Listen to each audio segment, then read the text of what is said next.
Olá, amigos, bem-vindos a mais uma transmissão. Noite de temperatura muito agradável, com tempo limpo aqui nos arredores do estádio. Já em campo, a coisa promete ferver, com os dois times em busca da vitória desde os primeiros momentos do jogo.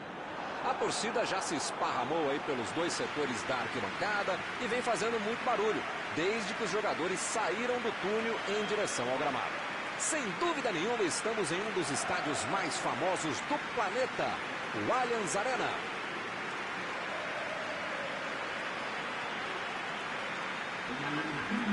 Um jogo muito indicado para quem gosta de futebol bem jogado. São duas grandes equipes lutam, isso ninguém duvida. Pessoas também, mas é amistoso, será que vão entrar do mesmo jeito? Entrar com muita seriedade, jogando bola, de maneira competitiva, testando esquemas, testando jogadores. É sempre um grande jogo mesmo.